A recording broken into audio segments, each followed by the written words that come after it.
Well, Maricar, as you can see, the company is having a photo shoot ng isang international jewelry. Million-million ang deal na to. And if I can't make this right, mapupunta sa ibang agency ang project. And that means na isang napakalaking perang mawawala sa atin. Now, the problem here is, walang sino man sa mga models natin ang pumasa sa standards ko. Don't get me wrong. But their beauty did not match the magnifying uniqueness of the jewelry they wore. But Maricar, you're pure. Innocent and Filipino beauty, match it all. Sukat sa sinabi niyo ni Red ay hindi mapigilan ni Maricar ang kanyang mga labi na mapaawang dahil sa matinding kabiglaan. Pag-uwi nagsalita ito.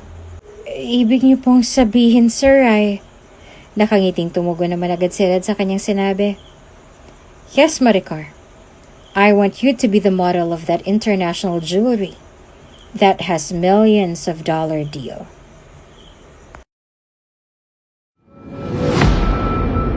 Kung bago ka pa lang sa channel na ito, Ate Jane TV, huwag kalimutang pindutin ang notification bell and subscribe button.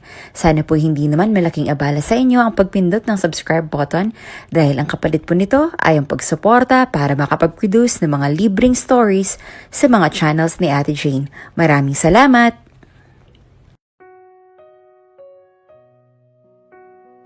Babe, seryoso ka ba na ikaw na magbabayad nitong mga napili ko? Tila naglalambing na tanong ni Edward kay Maricar nang papunta na sila sa counter ng malaking mall na yan. Day off na lang pareho sa araw na yon at dahil Valentine's Day ay naisipan ni Maricar kaninang umaga na bilan ito ng bagong polo shirt bilang Valentine's gift niya rito. At kahit hindi ito nag-abalang tumawag o nag-text man lang kaninang umaga, hanggang tanghali upang batiin siya ay hindi na iyon binigyang pansin pa ni Maricar at siya na mismo ang tumawag sa kasintahan at naunang bumati rito. Naghintay siya na siyang unang babatiin ito sa araw na yon dahil nagkataon din na pang third month rin nila ng kasintahang si Edward sa parehong araw. Pero naisip niya na baka busy lang talaga ang nobyo niya at may importanteng ginagawa. Kaya nakalimutan nitong tawagan o i-text siya mula ng umaga hanggang gabi. At nang tawagan niya ito kanina para batiin parang wala itong gana nung sagutin ang tawag niya. Naisip ng probinsyanang dalaga na baka pagod lang ito kaya ganon. Kaya pinalipas na lang muna niya ayon at inaya na lang ang nobyo na mag-date sila at libre niya ulit. Pagkatapos bibilan niya ulit ito ng bagong polo, total bagong sweldo naman siya kahapon. At nakapagpadala naman na siya sa mga magulang niya sa probinsya, kaya naisip niya ang nobyo naman niya ang pasasayahin niya sa espesyal na araw na yon. Kaya naman ngumiti siya kay Edward ng matamis at sumagot. Oo naman babe, kasi bagong sweldo ko kahapon kaya bibilhan ulit kita ng bagong perfume bilang Valentine's gift ko sa'yo. Mahal na mahal kita, babe. Maluwag ang ngiting wika pa ni Maricar sa kasintahan at ipinulupot bigla ang kanyang mga braso sa isang braso nito. Pagkaway nais mapalis ang matamis na ngiti niya at nais mapakunot ang noon niya nang makita niyang pasimpleng tumingin-tingin si Edward sa paligid at mahinang nagsalita roon. Babe naman, di ba pa ulit-ulit ko nang sinasabi sa'yo na huwag ka magsalita ng ganyan in public? Na huwag mong sabihin mahal mo ako. O mahal na mahal mo ako, ganun.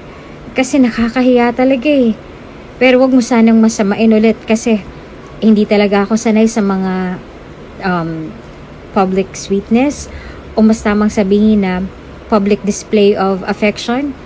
Lalo na't bigla ka ulit yumapos sa braso ko ng ganyan. Baka pagtawanan nila tayo o ano. Ayoko lang talaga kasing pagtawanan ka ng mga taong nakakakita sa atin. Yun lang. Nito tumikim roon ang sunod-sunod bago pa simpleng binawi ang braso nito mula sa mga braso niya nakapulupot rito. Nakaramdam naman agad ng pagkapahiya ulit sa Maricar dahil sa sinabi at ginawa ng nobyo. Pero naisip niya siya naman kasi talagang may kasalanan dahil kahit paulit-ulit na siya nitong sinasaway sa mga ganoong bagay ay tila nawawala talaga iyan saglit sa isipan niya kapag kasama niya na ito. Binabalot kasi lagi ng sobrang kaligayahan ng puso niya pagkasama niya si Edward. Marahil ay dahil itong pinakaunang nobyo niya. Ito lang kasi ang naglakas ng loob na ligawan siya. Noong nasa probinsya kasi siya ay wala man lang mga probinsyanong lalaking nagtangkang ligawan siya noon o nagpakita ng interes sa kanya. Si Edward lang talaga.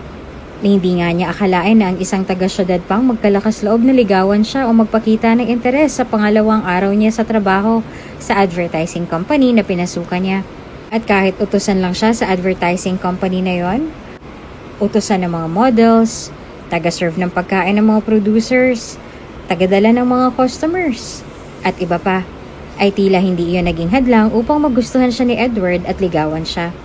At kahit nga alam nitong pinagtatawanan lang siya ng mga staff roon at mga katrabaho niya ay nasa mataas na posisyon sa advertising company na iyon, ay pinili pa rin siya nitong pakisamahan.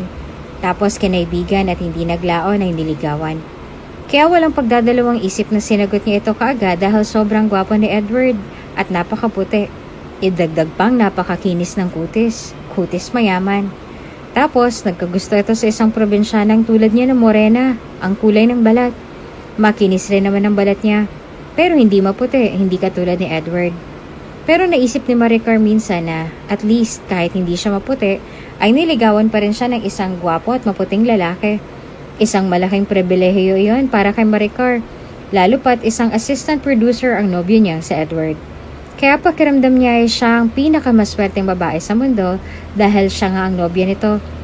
At sa naisip ay napangiti na lamang ulit ng matamis si Maricar bago nagsalita ron. Pasensya na babe. Alam mo naman na pag magkasama na tayo parang nawawala ako sa sarili ko bigla dahil sa sobrang kasiyahan. Kaya sorry ulit, hindi na mauulit. Wika pa ni Maricar at bahagya pang niyuko ang kanyang ulo sa harap ng nobyo upang maramdaman talaga nito na sincere siya sa kanyang sinabi. Nakita naman niyang ngumiti na ito roon sa wakas at tumugon sa kanyang sinabi. Then that's good. O siya babe, pagkatapos ba nito saan mo ba gusto pang pumunta? Ano pang gagawin natin? Usisa pa ni Edward at may maluwag na ngiti sa mga labing tiningnan ulit isa-isa ang mga napili pang mga gamit nito bukod sa bagong polo na binili niya para rito. Kitang-kita niya sa gwapong mukha nito ang kasiyahan ng mga sandaling yon. Kasiyahang unti-unting nawala nang sumagot si Maricar ng, gusto kong kumain ng street food kasama ka babe. Masiglang wika ng dalagang probinsyana na si Maricar. Ngunit tila hindi iyon ikinatuwa ni Edward dahil tila napangiwi ito pagkasabi niya noon sabay sabing, street food? Hindi sa restaurant na pinupuntahan natin lagi pag nagde-date tayo? Madumi yung street food babe. Hindi ako sanay na kumain sa ganon. Agad namang napangiti ng pilit sa Maricar dahil sa sinabi nito at napatawa rin ng pilit roon. Pagkaway nanunuyo sa nobyo na nagsalita, pasensya ka na babe ha. Wala pa kasi akong budget para sa pang-restaurant natin ngayon Kasi inuna kong bayaran yung utang namin ng pamilya ko sa probinsya. Last na bayad na kasi yun kaya medyo malaki na. Tapos sinamahan ko pa ng perang panggastos nila sa araw-araw yung pinadala kong perang pambayad sa malaking utang namin doon. At ngayong okay na, ay sobrang saya namin. Lalo na ako kasi hindi na magkakaproblema ang mga magulang ko. Yung bunso ko na lang dahil nag-aaral pa siya pero okay lang yun dahil malaki-laki rin naman ang sweldo ko. Kaya ko nang pag-aralin si bunso. Kaya babe, huwag kang mag-alala dahil sa susunod na date natin, sa susunod na buwan, sa restaurant ulit tayo kakain pag may sweldo na ako ulit. Promise ko yan sa'yo babe. Kaya ngayon, street food lang muna tayo ha. Yan lang ang afford ko Lalo pat, babayaran ko pa yung upa ko sa boarding house. At saka babe, maniwala ka sa akin, masarap yung mga street food. Hindi rin sila madumi May suki na ako na street food vendor na maayos ang pagkakalinis sa mga isaw na binibenta niya. Kaya tayo na't bilisan na natin sa counter babe para makalabas na tayo dito dahil nagugutom na ako at gustong gusto ko nang kumain ng paborito kong street food. Excited na wika ni Maricar na sobrang luwag pang pagkakangiti ng mga sandaling yon. Ngunit nagulat na lang dalaga sa isinagot ni Edward sa kanya roon. Dahil ang sagot nito agad ay, ayokong sumama sa'yo doon. Kumain ka na lang doon mag-isa at uuwi na lang ako sa bahay. At isa pa, bukod sa nadudumihan ako sa mga street food, ay naiinitan din ako sa labas. Baka pagpawisan pa ako doon ng malapot and I hate it. Ayokong mainitan Ayokong pagpawisan mula sa init ng araw. Hindi ako sanay. Kaya bilisan na natin sa counter at mabayaran mo na tong lahat para makauwi na ako. At para makakain ka na sa paborito mong street food. Sa lubong ng mga kilay na wika ni Edward at walang lingon likod na mabilis na itong naglakad patungo sa counter na malapit na lang sa kanila. Naiwan na lamang na bahagyang nakaawang ang mga labi ng dalaga roon dahil sa matinding pagkadismaya at matinding pagkagulat dahil sa sinabi ng nobyo. Napabuntong hininga na lamang si Maricar ng sunod-sunod sa mga oras ng gabing yon, matapos niyang marahang inilapag sa ibabaw ng kanyang maliit na upuan na nakapwesto sa gilid ng kanyang maliit na kama. Pagkuway napatingin siya sa kisame ng kanyang kwarto at sa mga oras na yon ay pinigilan ng pagtulo ng kanyang mga luha mula sa kanyang mga mata. Kasi aminin man niyo o sa hindi, pero parang dinurog talaga ang puso niya ng paulit-ulit mula pa kanina. Dahil mula nung umuwi na si Edward, pagkabayad niya sa lahat ng mga gamit na napili nito, ay hindi niya na ito makontak pa hanggang sa mga sandaling yon.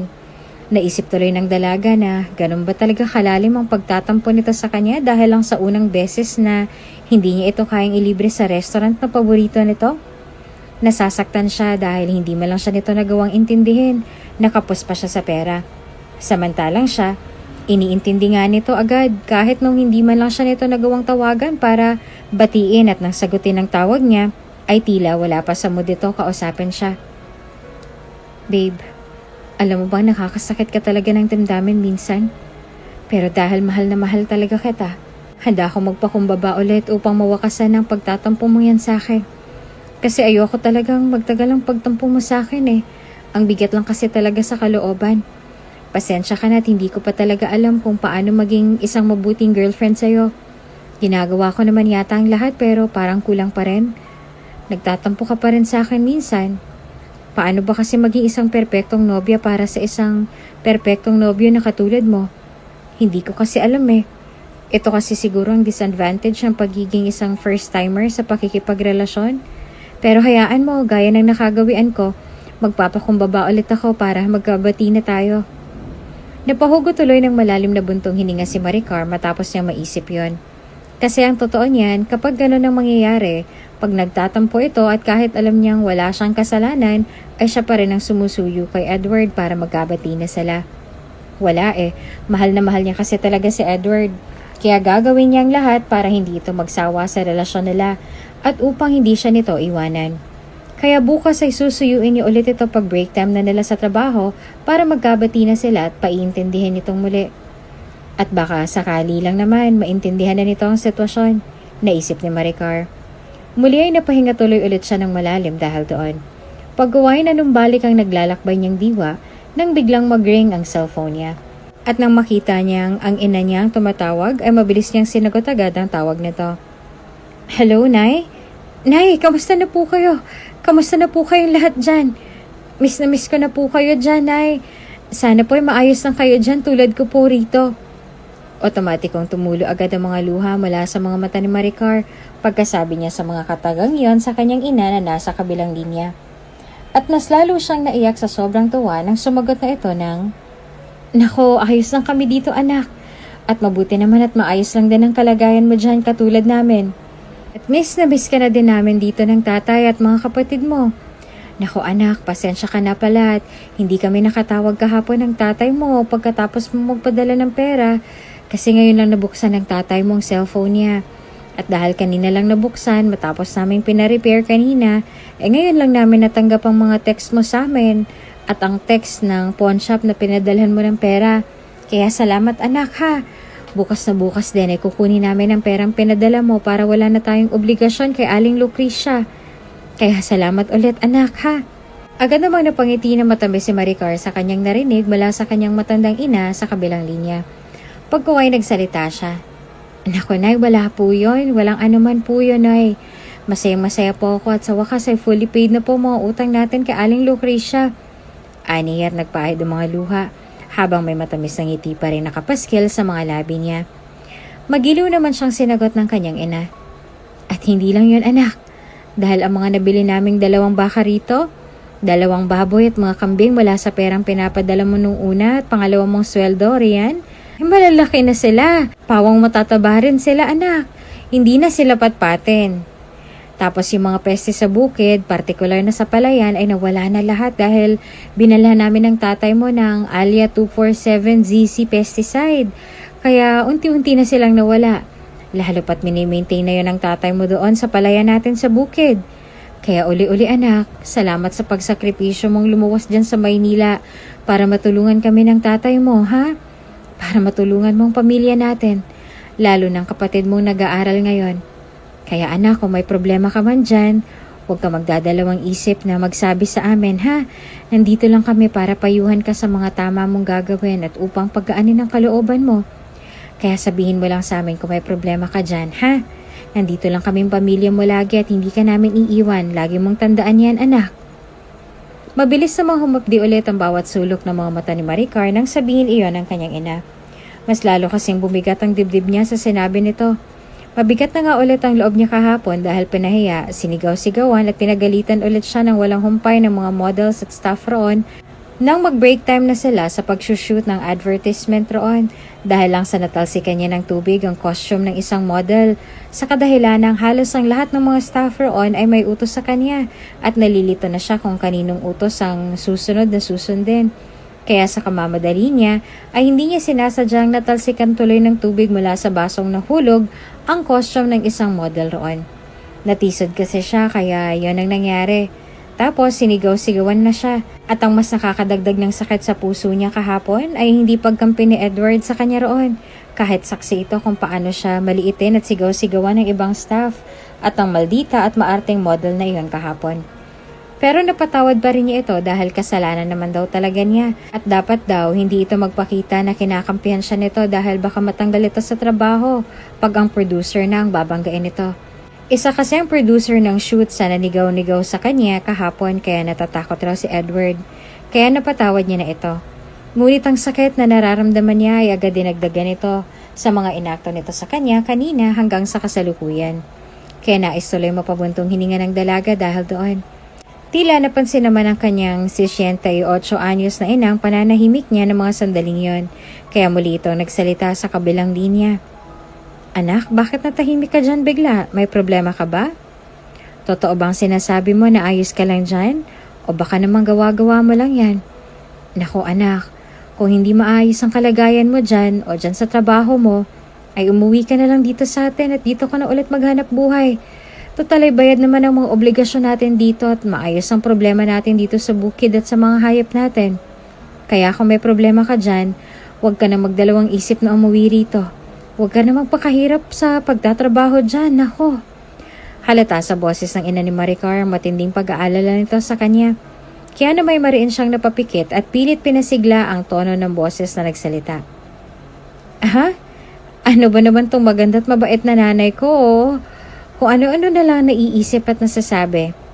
Nay, natahimik lang ako saglit dahil napahikab po ako ng sunod-sunod dahil antok na po kasi talaga ako, Nay.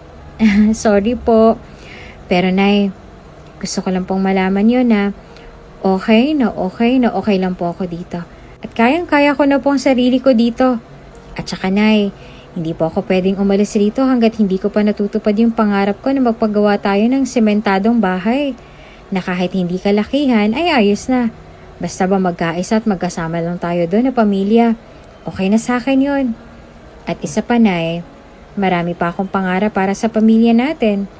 At higit sa lahat, gusto ko pang mapagtapos ng pag-aaral si Kimmy at mabigyan kayo ng magandang buhay. At magagawa ko lang yan ng paunti-unti kung mananatili ako dito. Kasi malaki ang pasweldo dito, Nay.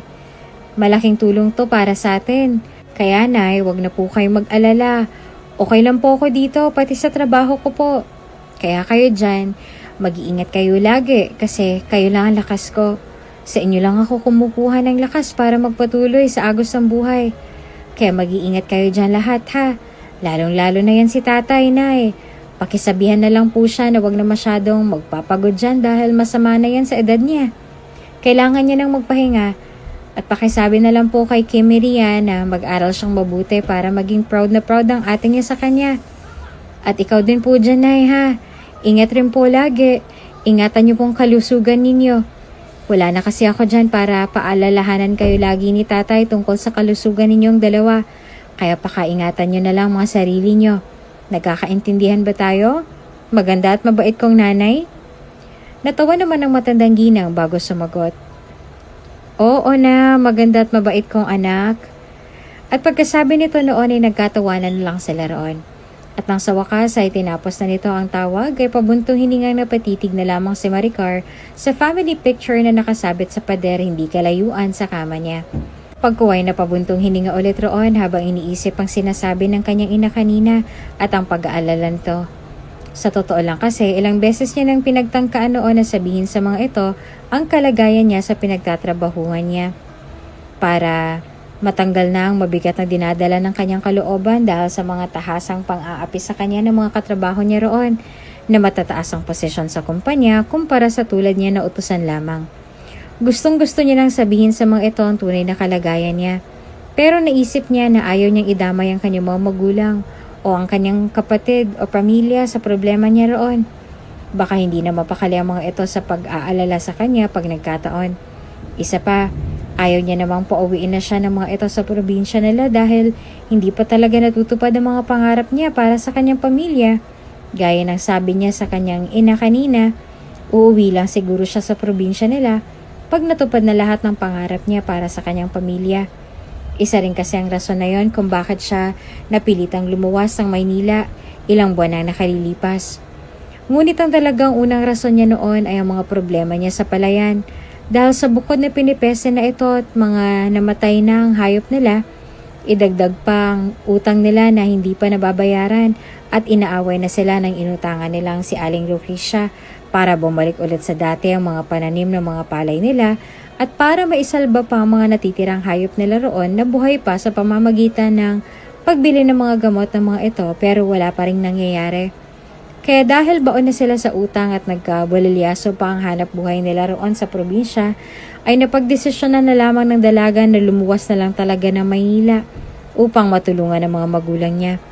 Sa inaisip niya, ay naalala niya tuloy ang nangyari noon nang mapagdesisyonan na niyang lumuwas na lamang ng Maynila para masolusyonan na ang patong-patong na problemang kinakaharap nila sa kanilang buhay. Anak, buo na ba talagang desisyon mong lumuwas na lamang ng Maynila? Pwede ka naman kasing dito na lang magtrabaho, anak. May mahahanap ka naman dito siguro.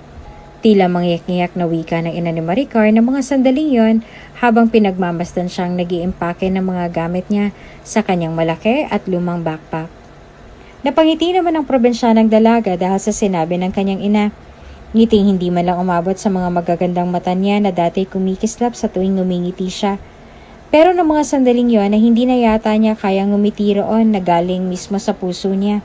Dahil mabigat ang dibdib niya ng mga sandaling yon habang nakatingin sa kanyang matandang ina. At dahil nararamdaman niya ng unti-unti ng gustong umalpas mula sa kanyang mga mata, mga pinipigilan niya ng mga luha roon, ay agad niyang kinabig ng marahan ng kanyang ina at pumikit ng mariin bago tahimik na pinatulo ng mabilis ang kanyang mga luha at saka pasimpleng pinahira ng mga iyon bago nagsalita sa pinasiglang tono ng kanyang boses. Nay, pinilit ko namang maghanap dito sa lugar natin ng trabaho, medyo malaki-laki rin ang sweldo eh.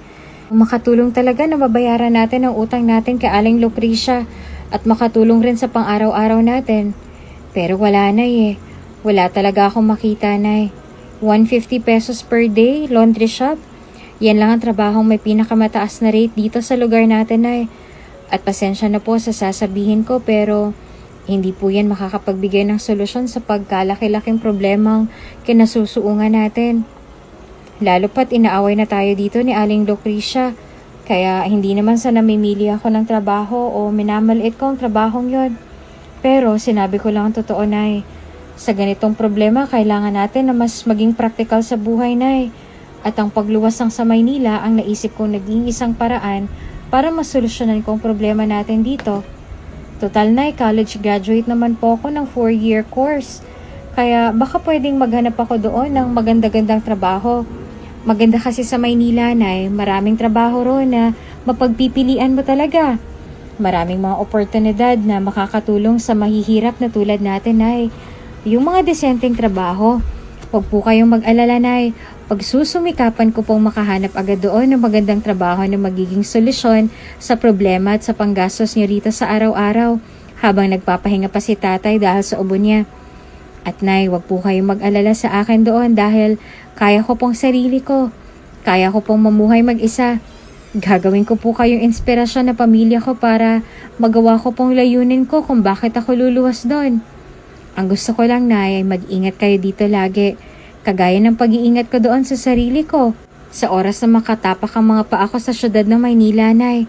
Kaya wag na po kayong mag-alala ha. Kaya po natin to. Kasama natin ang Panginoon. Hindi niya tayo pababayaan. Alam ko po yan. Mahabang pagpapaintindi at pagpapagaan ng loob ni Maricar sa kanyang ina. Isang impit na hagulgol naman ang isinagot nito sa kanya kaya napaiyak na din tuloy siya. At noon na may biglang pumasok sa loob ang kanyang ama at bunsong kapatid. Pag-uway, sumali na rin ang mga ito sa mahigpit na yakapan nilang mag-ina roon. Nagyakapan silang magkapamilya at ang mahigpit na yakap na yon ay mas humigpit pa ng pasakay na si Maricar ng barko kinabukasan. Humagulhol pa ang kanyang ina roon habang nagsasalita. Anak, lagi kang mag-iingat roon ha. At kung magka-problema ka doon, itawag mo lang sa amin. Gumagana pa rin naman ang di-keypad na cellphone mo, diba? Kaya magtawagan na lang tayo pagkatapos, anak ha. Kaawaan ka sana ng Diyos, anak. Kaawaan ka sana ng Diyos. Wika pa nito at umiiyak na hinalikan siya sa pisngi bago siya muling niyakap ng pagkahigpit-higpit habang impit na humagulhol roon. Para namang piniga ng ilang libong beses ang puso ni Maricar sa naging reaksyon ng ina ng mga sandaling yon. Lalo na naging reaksyon ng kanyang ama at kapatid roon na tulad ng kanyang ama ay tumutulo rin ng mga masasaganang luha mula sa mga mata ng mga ito habang may pilit na ipinapaskil ng ngiti sa mga labi ng mga ito habang nakatingin sa kanya. Lalo na ang kanyang ama. At nang ito naman ang lapitan niya, iniyakap agad siya ng pagkahigpit-higpit ng kanyang ama na tila ba ayaw na siya nitong umalis pa. Pero wala itong nagawa kundi sundin na lamang ang napagdesisyonan niya. Pagkuway, halatang pinatatag nito ang boses na malumanay na nagsalita ito roon. Anak, lagi kang mag-iingat doon. Pakaingatan mo ang sarili mo. At sana'y kung ano noong ikay pumunta roon ay ganyan ka pa rin sa pagbabalik mo dito sa atin. At kung sakasakali mang makaranas ka roon ng problema, wag kang magdadalawang isip na tawagan kami ng iyong ina. Dahil nandito lang kami lagi para sa'yo. Naiintindihan mo ba? Isang tangupa at impit na hikbi lamang ang isinagot ni Maricar sa ama bago ito niyakap ng pagkahigpit-higpit at humagulhol roon ng mahina. Nasasaktan kasi talaga siya sa napagdesisyonan niya pero dapat niyang panindigan iyon kasi kailangan. Pagkatapos ang mahigpit na yakapan nila ng ama, ang kapatid naman niyang niyakap niya. Ate, mamimiss ka namin. Mag-iingat ka sana doon. Mahal na mahal ka namin, ate. Sana gabayan ka ng Diyos lagi. Ingat ka sa biyahe mo, ate. Nandito lang kami para sa'yo. At pagbubutihan ko pa pong lalo ang pag-aaral ko dito para sa'yo, ate. Nakangiting sumagot naman agad si Maricar nang, mabuti naman kung gano'n, Kimi. Aasahan ko yan mula sa'yo, ha? At mamimiss ko din kayo. At mahal na mahal ko din kayong lahat. At oo, lagi ako mag-iingat doon para sa inyo. Kaya sana'y lagi din kayo mag-iingat dito para sa akin. Pagkasabi na ni Maricar ay mahigpit na niyakap ulit siya ng mga ito at nagsalita. Mahal na mahal ka namin. Kaya mahapdi ulit ang bawat sulok ng kanyang mga mata na tumugon sa mga ito. Mahal na mahal ko din po kayo. Nay, Tay, Kimi, mahal na mahal ko kayong lahat. At mag-iingat po kayo lagi dito. Iyon lang ang panghuling sinabi ni Maricar at saka sila nagyakapan at nag-iyakan roon sa huling sandali bago siya tuluyang humakbang patungo sa barko hanggang sa umandar na iyon at hanggang sa mawala ng mga ito mula sa nanlalabong paningin niya dahil sa mga masasaganang luha na namumuo mula sa kanyang mga mata. Isang mapait na ngiti ang namutawi mula sa mga labi ni Maricar matapos niyang maalala ang mga pangyayaring iyon ilang buwan na nakakaraan. Masakit ang pangyayaring iyon, oo, kasi kailangan niyang iwanan ng pamilya niya para makipagkarerahan sa agos ng buhay sa syudad ng Maynila. Noong una nga akala niya hindi niya makakayanan ng lungkot, pero nung huli, napatunayan niyang kaya niya pala basta't nakasentro lang talaga ang isipan na para sa pamilya ang pagsasakripisyong iyon. Akala niya ay hanggang homesick lang ang kalungkutan niya.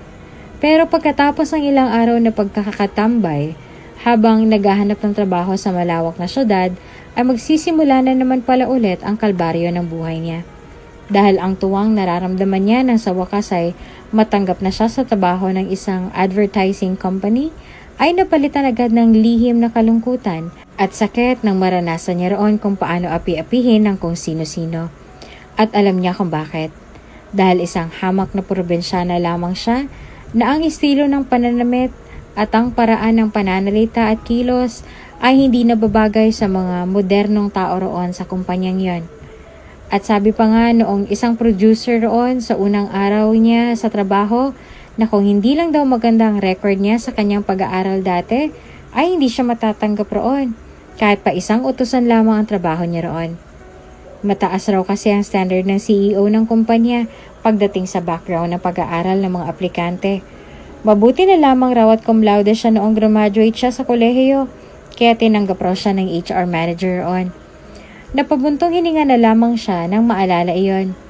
Hindi pa raw nagtatapos ang lahat dahil minsan ay inaapi siya ng ibang mga staff roon sa pamamagitan ng pagtawa sa kanya pag nagkakamali siya o napapahiya tulad na lamang ng nangyari dati sa unang araw niya sa trabaho. Hoy, Maricar! Di ba sinabi ko na sa'yo na kulay blue na costume na may design na bulaklak sa bandang dibdib yung kunin mo? Bakit itong costume na to na may diamond design sa bandang dibdib ang dinala mo sa akin? Bobo ka ba? Baka gusto mo sampalin kita ng kulay blue na costume. Bubita ka? Salubong ang mga kilay at nakahalukip-kip na pasinghal na litanya ng isang babaeng producer kay Maricar na halos hindi na makatingin sa babae dahil sa labis-labis na pagkapahiya at takot na kanyang nararamdaman ng mga sandaling yon. Pasensya na po, Ma'am Erica. Ilagay na raw po kasi ni Ma'am Abby sa labahan sa baba ang costume ninyo kasi natapunan raw yun ng kaunting pizza sauce kanina nung mag-snack break na po. May nauna na raw po kasing kumain kanina ng pizza na in-order tapos nagkataon na hindi pa nahubad ni Ma'am Abby yung damit na sinuot niya tas lumapit po yung kumain ng pizza sa kanya na may dala-dala pang sauce kaya nung pisilin raw yung taong yon ay tumalsik yung ibang laman ng sauce sa costume niya. Yan pong sinabi ni Ma'am Abby kaya pasensya na po ma'am kung hindi po yun ang dinala ko po. Huwag na po sana kayong magalit sa akin. Nanginginig sa takot at hiya na wika ni Maricar sa babae habang ikiniskis ng marahan ang kanyang mga palad sa isa't isa. Ganyan kasi laging ginagawa niya sa tuwing ninenervyos siya o kinakabahan, lalo na pag natatakot siya tulad na lamang ng mga sandaling yon. Kitang-kita niya kasi sa mga mata ni Ma'am Erica na talagang nanlilisik ang mga mata nito sa galit sa kanya roon dahil lamang sa isang kasalanan na hindi naman talaga siyang may kagagawan. Nakita naman ni Maricar ang pag-arko ng kilay ng head producer sa kanyang sinabi. Pagkuway na palunok siya agad at nanlamig bigla sa sumunod nitong sinabi at ginawa. So ganun palang nangyari. So bakit hindi mo check up yun sa baba kung okay na ba o kung pwede na bang i-dryer yun? Para ikaw na mismo mag-dryer nun para magamit na ng model natin. Total, trabaho mo naman yun, diba? Diba? Halatang nanggagalaiti ni ito sa ines ng mga sandaling yon. Pinatirik pa nito ang mga mata sa itaas at huminga ng pagkalalim-lalim upang siguro'y pakalmahin ang sarili. Nais na tuloy maiyak doon ni Maricar. Lalo pat nakita niya kung paano nagpigil ng tawa ang mga tao roon habang nakatingin sa kanilang dalawa ni Ma'am Erica niya at lalong-lalo na sa kanya. Yung iba nga ay nagbulungan pa roon at tila naghagikgikan pa habang pa head to foot siyang sinusuyod ng tingin roon. May nakakainsultong mga ngiti rin na nakapaskil sa mga labi ng ibang staffs. Nakapareho rin ang ipinapakita ng mga ito sa kanya kahapon pagpasok niya sa kumpanya para magpa-interview. At dahil doon ay parang gusto nang matunaw ni Maricar sa lapis na hiya. Pero sa kabila ng lahat ay pinili na lang niyang manahimik at wag magrason pa upang hindi na magalit pang lalo ang head producer nila. Kaya marahang tumangu-tangu na lamang si Maricar sa sinabi nito at nakayukong sumagot na mahina. Opo, pasensya na po talaga. Hindi na po mauulit. At pagkasabi nun ay agad na nagsalita si Ma'am Erica. Well, you better not do this again. Dahil pag ginawa mo pa yon, hindi lang ganitong pamamahiyang aabutin mo sa akin. And by the way, kahit kailan at kahit saan talaga, lumalabas yung pagkaprobinsyana mo. Bakit ba hindi mo nalang gawing laundry ang labahan? Napaka-jologs mo talaga. Like, ganyan ba talaga kayong mga taga-probinsya? Gosh, lumabas ka na nga. Pairap na wika pa nito sa kanya na naging dahilan upang mamuon na talaga mga luha mula sa kanyang mga mata. Kaya naman upang maitago sa mga ito ang nagbabadyang pagluha niya, ay nanatili siyang nakayuko roon habang bahagyang tumango rito sabay nagmamadali ng lumabas mula sa studio. Napalunok ng sunod-sunod si Maricar nang manumbalik sa kanyang alaala ang lahat ng nangyari noong unang araw niya roon. Grabe yung pinagdaanan niya. Akala nga niya ay hindi niya malalampasan ang lahat ng pagsubok na iyan sa buhay niya. Ngunit hindi niya akalain na parang masasanay na pala siya ng paunti-unti sa mga nakakasakit na pakikitungo ng mga ito sa kanya. Noong una ay iniiyak niya na lang lagi. Hanggang sa unti-unti niyang natutunan na itawa at ingiti na lang ang lahat ng mga masasakit na salita ng ibang mga staff roon sa kanya. Kasi makalipas naman ng ilang araw, bigla na lang may kumaibigan sa kanya roon. At iyon na nga ay si Edward. Hindi nga niya alam kung bakit siya kinaibigan nito noong una.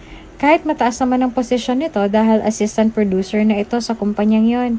Pero nang sabihin nito na interesado lang daw itong kaibiganin siya kasi mabait raw siya at hindi pala away, agad naman siyang naniwala kay Edward. Kasi mukha naman itong mabait. Sabi pa nga nito noon, kinakaibigan kita kasi interesado akong malaman kung sino ka talaga. Kinaibigan kita kasi mabait ka. At gusto ko pang lalimin ang pagkakaintindi ko sa pagkatao mo.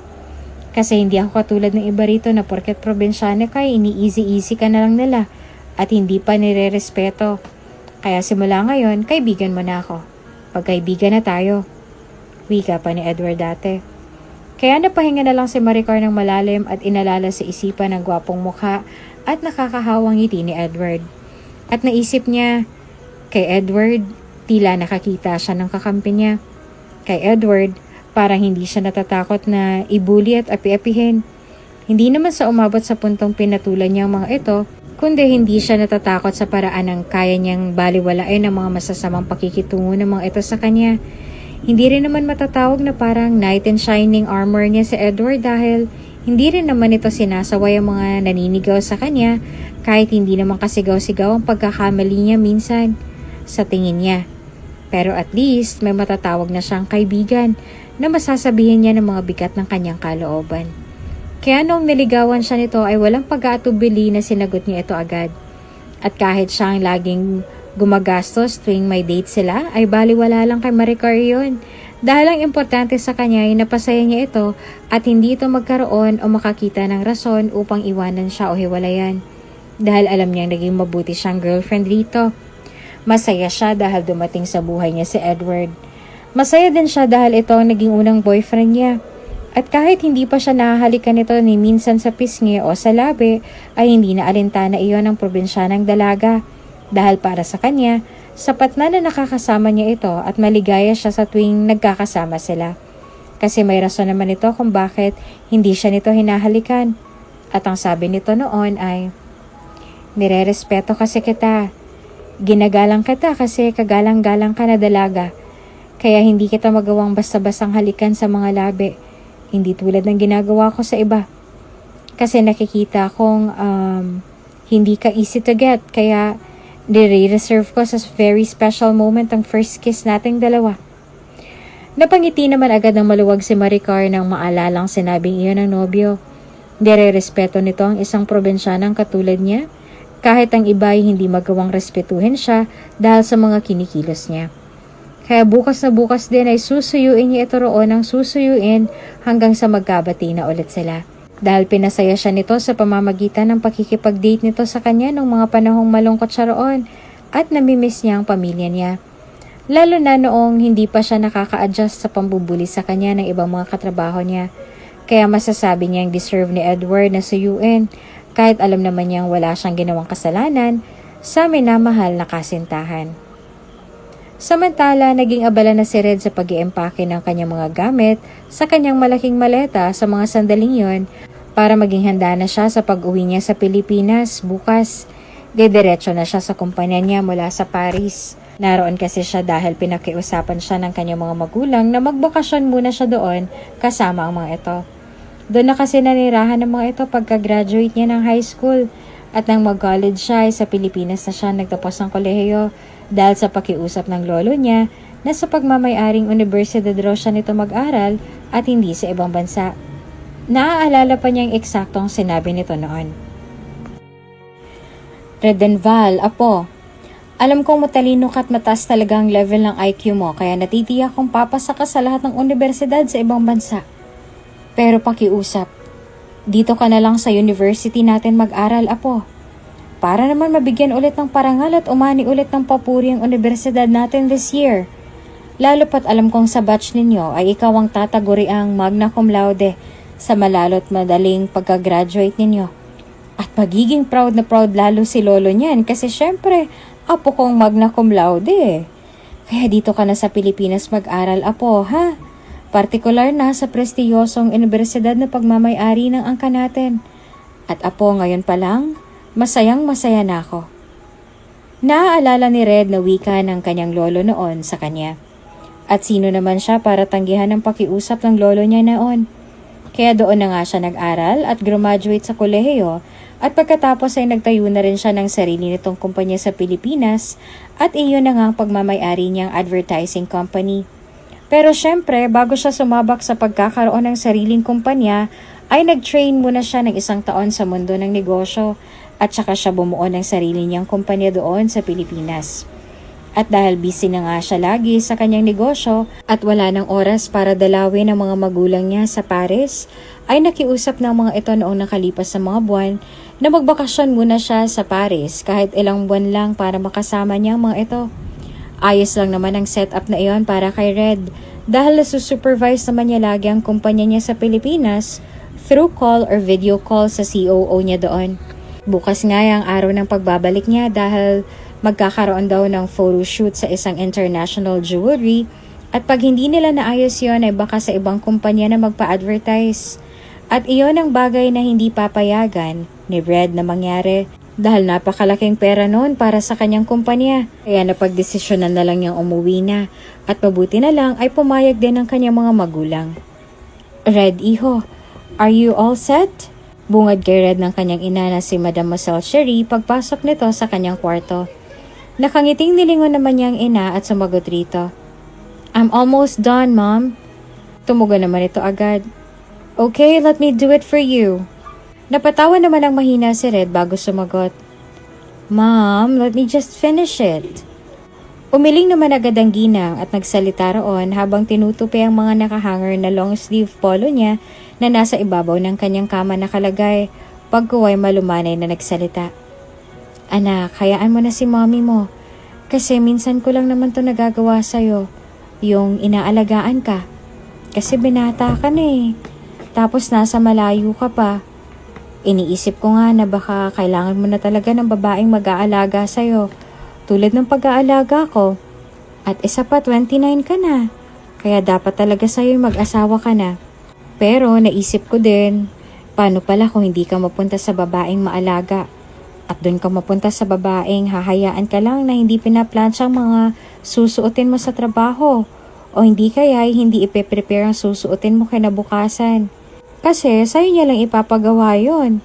At anak, ngayon pa lang sinasabi ko na sa'yo, malulungkot ako pagka ganon. Talagang ikakalungkot ko yon.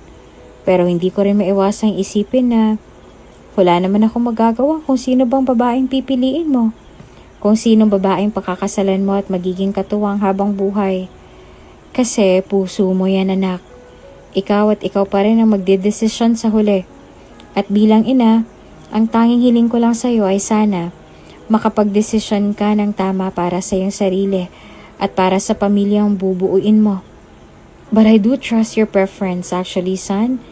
Kaya kung sino man ang babaeng pakakasalan mo balang araw, nasisiguro kung may nakita kang personalidad niya na siyang magiging dahilan upang magiging karapat-dapat siyang iharap mo sa altar. Karapat-dapat mong ipakilala sa amin bilang asawa. Mabuti kang tao, anak. Ang dami mo nang natulungan. Kaya alam ko na mabait na asawa rin ang ibibigay ng Diyos para sa'yo. Nakangiting wika nito at nakita ni Red na tapos na ito roon sa pag-iimpake ng mga gamit niya sa kanyang maleta bago mayiti pa rin sa mga labing tiningnan siya ng mga sandaling yon. Si Red naman ay ngumiti sa kanyang ina bago nagsalita. Mommy, ang problema lang kasi sa sinabi niyo po hanggang ngayon ay wala pa po akong babaeng napupusuan. Wika ng binata habang tumatawa roon ng mahina. Nakita naman ni Red na napatangu-tangulang ng mahina ang ginang sa kanyang sinabi at muling nagsalita. Well, hindi naman talaga matuturuan ang puso, anak. Pero, huwag na naman sanang matulad sa tito mo na naging matandang binata na dahil lang sa pihikan siya pagdating sa mga babae. Agad naman napangiti lalo si Red sa sinabi ng ginang at tinakbayan ito ng marahan bago sumagot. Mom, don't worry, hindi yan mangyayari. Kasi hindi ako tulad sa iba na takot magka-girlfriend o ayaw magka-girlfriend. Because the truth is, I am just patiently waiting for God's perfect timing. At alam ko po na kung darating ng babaeng inilaan ng Panginoon para sa akin, mararamdaman ko yun agad. So don't you worry now, Mom. Your son has a future of having a wife and his own family soon. We just have to wait for that one woman that God created to be with me for a lifetime. We just have to wait, Mom. We just have to wait. Is that okay? Napangiting tumango-tango naman agad ng sunod-sunod ang ina ni Red sa kanyang sinabi at niyakap siya bago nagsalita. That's definitely okay, anak. And I am so proud of you. Even more because of that. Nakapikit at nakangiting gumanti rin naman si Red ng isang mahigpit na yakap sa kanyang ina at tumugon. Masaya ako at naiintindihan mo ako kaagad, Mommy. So, can I ask for a good luck for tomorrow's shooting sa company ko? It's an international jewelry shooting and I hope na nakahanap na sila ng isang international model na magiging perfect fit para sa photoshoot na gagawin at sa mga jewelries na kanyang susuotin. Dahil pag hindi magko-coincide ang mga luxurious jewelries at ang model na magsusuot ng mga yon, it's gonna be a big disaster to my company, Mom. So, wish me luck. Isang sunod-sunod at marahang tapik sa kanyang likuran ang isinagot ng kanyang ina kay Red bago nagsalita. Wishing you luck is not my thing and you know that. But instead, I'll say, God bless you on that, iho. Naway gabayan ka niya at ng mga empleyado mo na maging maayos ang trabaho nila para maging successful ang photoshoot na yan. So God bless, anak. And I know that you can do it. Just trust God and everything will fall into place just like the way you want it. Wika nito at marahang tinapik ang pang-ibabaw na braso niya. Kaya na may isang nagpapasalamat ng ngiti ang isinagot ng binata sa ina bago siya pabuntong hiningang nagsalita roon ng mahina. Thank you, Mom. Thank you so much. At habang sinasabi yun ni Red ay napaisip din siya na sana talaga ay may makakuha silang tamang modelo para sa international jewelry na isushoot ng kumpanya. Dahil pag wala silang makita, malaking perang mawawala sa kumpanya niya. Kinabukasan ay may matipid na ngiti sa mga labing inihakbang na naman ni Maricar ang mga paa niya papasok sa malaking kumpanyang yon na pinapasukan niya. At gaya ng nakasanaya na inihanda niya ng kanyang sarili sa mapanuring tingin ng mga katrabaho niya roon pagkapasok niya sa loob. Pero pakiramdam ni Maricar hindi tulad ng tipikal na araw ang araw na yon para sa mga katrabaho niya. Dahil tila hindi maganda o gaga ang mga tao roon sa mga ginagawa. Lalo na ang mga babae. Pagkaway narinig pa niya pinag-uusapan ng mga ito na tila natataranta sa paghahanap ng mga makeup nito at abala sa pagpapaganda sa working area ng mga ito. Gosh girl, I can't believe na ngayon ang balik ni Sir Red sa office. Like I miss him so much. Patilipang wika ng isang tisay na empleyada roon habang nagli-lipstick at nakaharap sa isang maliit na salamin na nasa table nito. Sumagot rin naman agad ang isang kasama nitong babae na tila kinikilig pa roon habang tila nangangarap na ipanagsalikop ang mga palad sa isa't isa at nakatingin sa ibabaw bago nagsalita. Ay, sobrang saya ko talaga ngayon, be. Kasi imagine, ilang buwan ko nang hindi nakikita ang napakagwapong mukha ni Sir dito.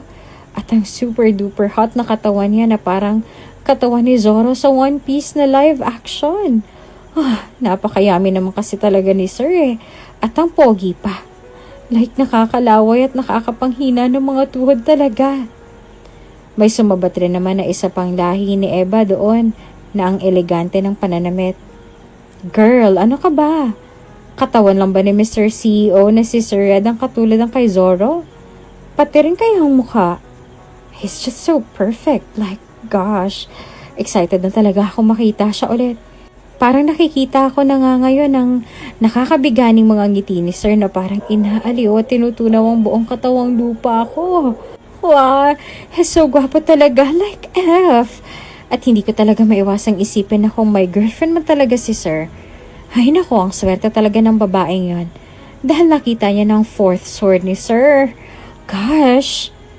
At pagkasabi nito noon ay impit na naghagikikan at nagtilian agad ang mga ito na parang wala nang bukas.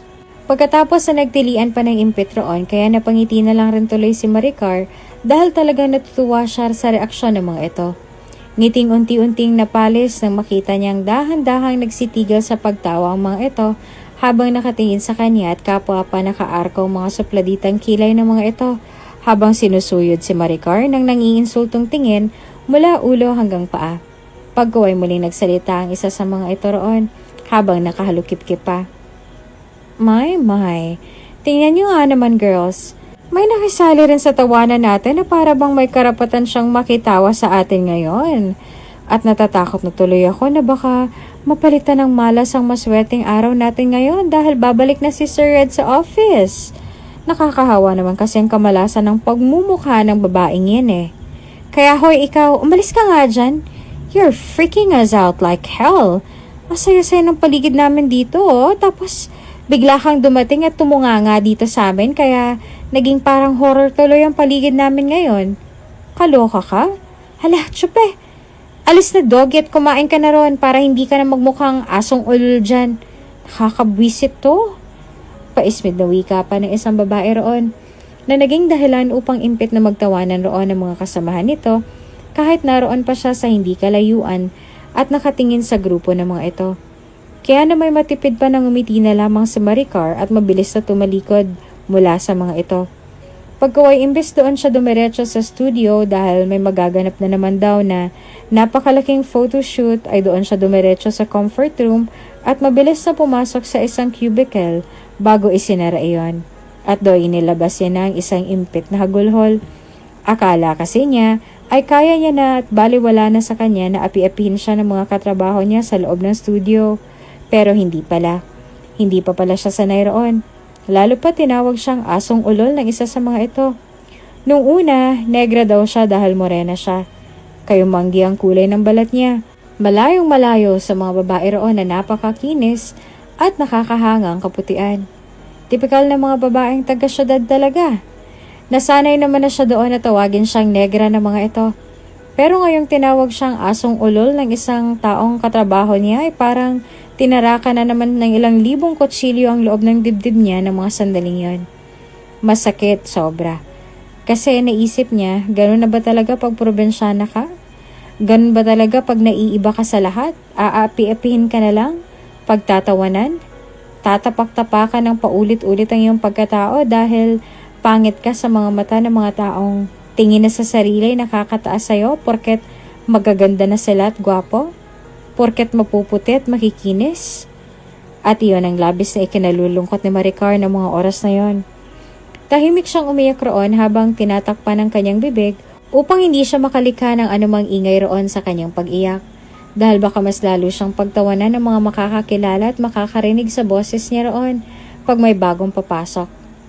Pagkaway napahinga ng malalim si Maricar at naisip ang nobyo niyang si Edward at sa isip niya, mabuti pa talaga si Edward. Tanggap ako at nirerespeto ako. Mabuti pa siya. Hindi ikinakahiyang naging kaibigan niya ako noon at naging kasintahan pa. Mabuti pa talaga siya. Hindi ako pinagsasalitaan na masama. Hindi katawa-tawang tao ang tingin niya sa akin, kundi isang karespe-respetong tao na karapat dapat sa respetong meron siya. At kahit assistant producer na nga siya, ay hindi niya ako pinagtatawanan noon pa man. Hindi niya rin ako iniinsulto noon. Hindi tulad nila. Talagang mahal niya ako at iginagalang. Hindi niya ako kinakahiya. Kaya maraming salamat talaga sa kanya. At ngayon na malungkot ako, siguro akong siya naman ang masasandalan ko. Kaya hahanapin ko na siya ngayon para magkabati na kami. Para hindi na siya magalit sa akin. At para masabi ko sa kanya ang nararamdaman ko ngayon. Hindi sa magsusumbong ako sa kanya, kundi gusto ko lang na may malabasan ako ng lahat ng sakit na nararamdaman ko ngayon. Yun lang. At pagkasabi ni Maricar noon sa kanyang sarili ay hihik-bihikping impit na marahan niya siyang tumayo at marahan pinahira ng mga luha mula sa kanyang mga mata at sa kanyang mga pisngi. At nang akmang lumabas na siya sa cubicle na yon upang maghilamos, ay agad siyang napahinto roon nang biglang bumukas ang pinto ng CR at may nagtatawa ng pumasok roon habang nag-uusap ng, Oh my God! Talagang umiyak si ate mong negra na mukhang asong ulol na nakatunganga sa atin kanina? Ano ba yan? Ganyan ba talaga siya ka-ignorante na ewan? Oh my God!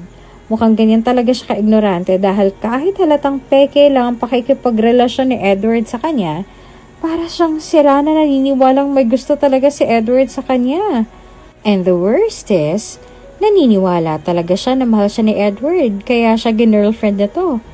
Tapos ang nakakakilabot pa, hindi niya nahalatang tinginan at ngitian ng isang model Ron at ni Edward. Baka-boba talaga. Parang natulos naman agad sa kinatatayuan niya roon si Maricar at naramdaman na lamang niyang nanginig ang biglang mga tuhod niya roon. Hindi siya makakilos, hindi niya magawa, lalo na nang marinig niyang isa pang sinabi ng isa pang boses ng babae roon. Oo nga, sobrang boba talaga. Kasi 'di ba nga, sabi ni Crystal sa akin na pinagtitripan lang daw siya ni Edward kasi yun ang dare sa kanya ng mga friends niya nung one time na nag-bar hopping sila. Ang lasing na sila. Then in the middle ng pag-iinuman nila ay naglaro sila ng truth or dare. At dahil ang napili ni Edward ay dare, so yun ang inutos sa kanya ng mga friends niya. And pumayag naman ang model na girlfriend niya roon sa ganong setup. Kasi gusto rin daw pagtripan ng girlfriend si ate mong taga-province. Poor doggy. At pagkatapos na rin nagtawanan ng mga ito bago lumabas ng CR. Nangihinang napalabas naman agad ng marahan si Maricar mula sa loob ng cubicle at napalunok ng sunod-sunod. Nanginginig siya sa hindi niya maipaliwanag na dahilan. Natatakot kasi siya na baka totoo ang mga narinig niya mula sa mga bully na yon. Pero may parte pa rin naman sa kanya na hindi naniniwala roon. O baka ayaw niya lang talagang paniwalaan yon. Ngunit ano't ano pa man ay naisip niyang kailangan niyang kumprontahin si Edward kahit sa malumanay na paraan lang para magkaalaman na kung ano ba talaga ang totoo o kung sino bang dapat paniwalaan niya. Kaya naman napagdesisyonan ni Maricar na lumabas na sa CR at hanapin si Edward. At ngayon tinatahak na ng dalaga ang daan patungo sa studio room. At pagkarating niya roon ay marahas niyang binuksan ng pinturoon para lang pala mas mapaiyak sa nakikita. Si Edward at ang isang model roon nagyakapan at naghahalikan. Edward, anong ibig sabihin nito? Nanlalamig na tanong ni Maricar roon. Ngunit imbes na malaki ang mga mata ng dalawa sa pagkagulat, ay nginitian pa siya ng mga ito roon na tila ba imbes na matakot ay naaaliw pang mga ito sa kanya. Pagkuway na patingin siya sa pinto nang bumukas iyon at nagsipasok ang iba pang mga staff roon. Kitang-kita niya din sa mga mukha ng mga ito ang pagkagulat nang makitang nagkayakap sina Edward at ang model roon sa unahan. Ngunit saglit lang yon, dahil tila baliwalang tiningnan lang siya ng mga ito at tila walang nangyaring naglakad sa unahan habang nakangising umiiling-iling roon. Kaya naikuyom na lamang ni Maricar ang kanyang mga palad habang nararamdaman niya ang dahan-dahang pagsungaw ng mga luha mula sa kanyang mga mata habang parang tangang nakatayo lang roon.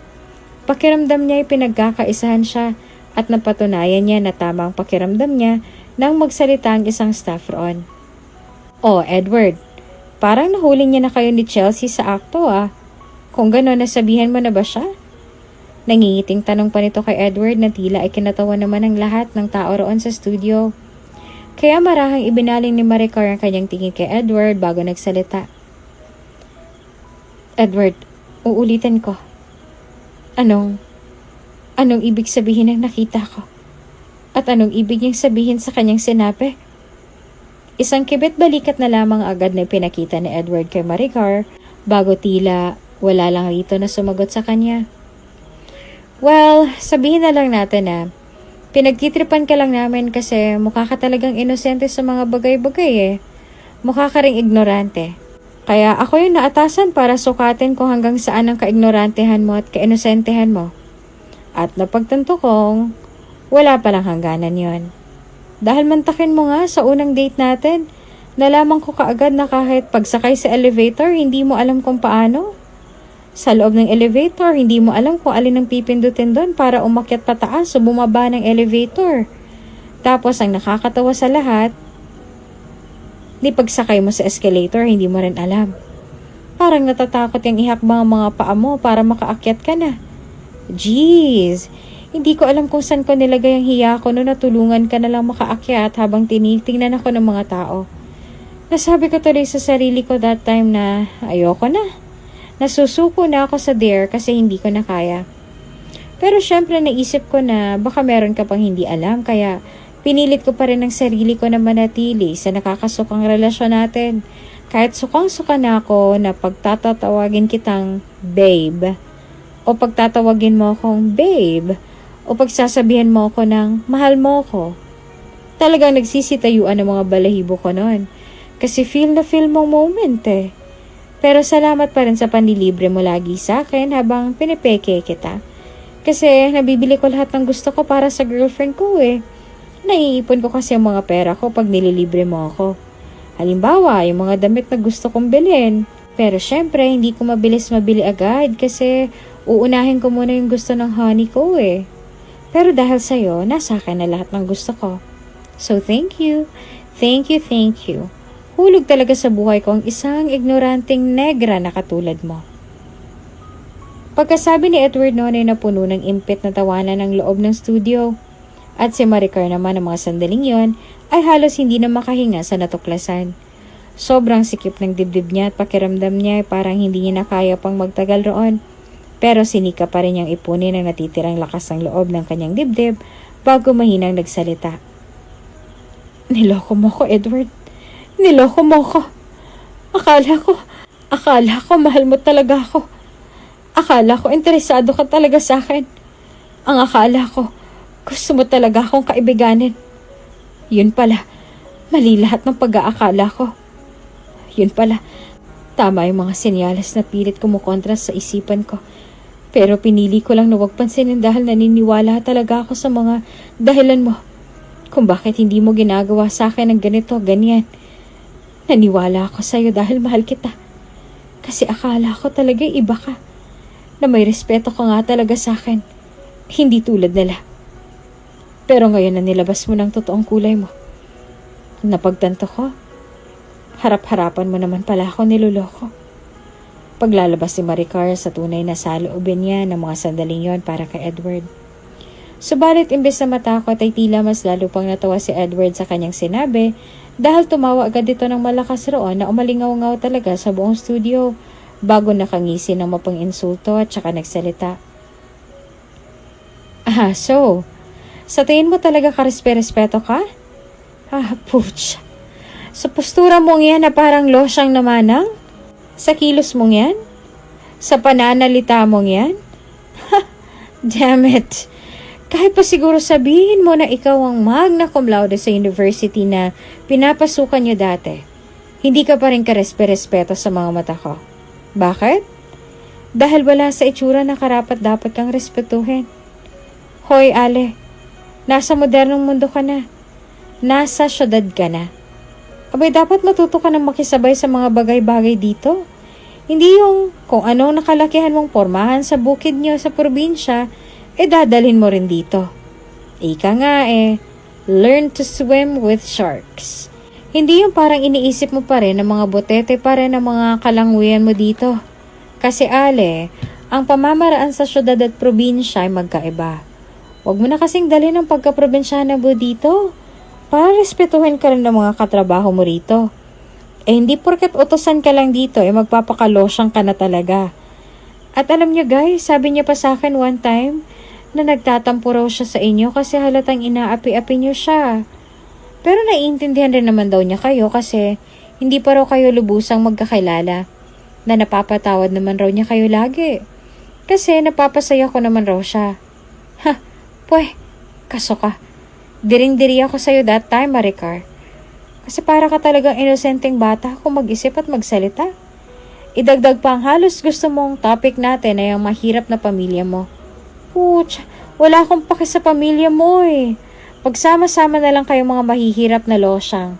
At Maricar, baka naman mamasamain mo ang pangre-real talk ko sa'yo ngayon, ha? O baka idemanda mo pa ako dahil niloko kita at pinagkaisahan ka namin? Subukan mo lang at sinisiguro ko sa'yo na ako yung mananalo sa korte. Kasi marami akong kakampi na pwedeng baliktarin ang isusumbong mo. Kaya subukan mo lang talaga. Talino ko kaya? Tatawa-tawa ng malakas na wika pa ni Edward sa panghuling sinabi nito roon. Ilang segundong nanatiling tahimik lamang si Maricar roon at dinadigest niya sa kanyang isipan ang mga sinabing iyon ni Edward habang matiim na nakatitig sa gwapo at makinis sa mukha nito na hindi tumugma sa magaspang at pangit na ugali nito. Pagkuway malamig ang tingin na ipinukol niya rito bago mahinang nagsalita roon. Edward, akala ko ba'y ako ang parang inosente at ignoranteng pag-iisip sa ating dalawa? Matapos ko kasing marinig ang sinabi mo tungkol sa demandahan, parang ikaw yatang may batang pag-iisip ngayon eh. Mantakin mo, umabot ka sa ganon? Ako, sa hinaga pa hindi ko naisip yon. Kaya sa tingin ko mas nakakatawa ka. Tapos may sinabi ka pa kanina na hindi ako marunong sa elevator at sa escalator. Diyos ko naman, taga-probinsya nga, 'di ba? May nakita ka ba sa probinsya na malapit sa bukid ng mga mall na naglalaman ng elevator at escalator? At sinabi ko naman sa'yo noon na yun ang unang araw na nakapasok ako sa isang mall. Kaya ano naman ang inaasahan mo sa isang probinsyanang tulad ko sa panahon na yon? Alangan naman na maging expert ako agad sa paggamit ng yon, hindi ba? Kakatuklas ko pa nga lang eh. At buti nga hindi ako tulad ng ibang ignorante sa garang pinapakitang pagiging ignorante nila. Naging formal naman ako habang kasama kita, 'di ba? At isa pa, kung tunay kang lalaki at kung matalino kang talaga gaya ng sinabi mo, di sana ako ang inutusan mong pumindot ng elevator button nun. At hindi mo sana ako hinayaang mauna sa paghakbang sa escalator. Kaso dahil halatang hindi ka tunay na lalaki at halatang nagtatali-talinuhan ka lang, ay yun ang nangyari. Napahiya ako sa harap ng maraming tao. At ngayon, pinahiya mo ulit ako. Pero ang tanong na lang talaga, kaninong utak ba talaga ang tunay na kahiya-hiya ngayon? Yung tunay na inosenteng bata mag-isip at ignorante? O yung utak ko ba talaga? O yung utak mo? Kayo? Yung kaignorantehan ko ba talaga ang dapat na pagtawanan? O ang katangahan nyo dahil naniwala agad kayo na pwedeng maging expert agad ang isang probinsyana kung paano gamitin ng elevator at escalator? Kahit unang beses pa lang siya nakakita ng mga iyon sa personal, sa buong buhay niya? Pagkasabi ni Maricar ng lahat na yon ay tila nagmistulang sementeryo ang loob ng studio. Ang mga mata ng mga ito roon ay nanlilisik habang nakatingin sa kanya. Lalo na ang mga mata ni Edward at ng babaeng natitiyak niyang siyang tunay na girlfriend. Tila hindi matanggap ng mga ito ang pagsagot niyang yon. Parang ang iniisip kasi ng mga ito ay porket lagi niya nalang nilalamon ng mga masasakit na salita ng mga ito noon pa mang unang pagtapak niya sa kumpanyang iyon ay hindi na talaga siya aabot sa punto na mapuno na siya. At napuno na nga siya ng mga sandaling yon. Lalo na nang marinig niya ang lahat ng mga masasakit na salita mula mismo sa lalaking hinahangaan niya. Mula mismo sa lalaking akala niya, mahal talaga siya kaya minahal niya, tinitingala niya. Kaya wala siyang pinagsisisihan sa mga nabitawan niyang salita rito. Tila noon pa natauhan si Edward mula sa pagkakatulala sa mga nasabi niya. Pagkuway maangas pa nagsalita ito roon. So matapang ka na pala ngayon, negra ka ha? Kala mo naman ikinaputi mo yan?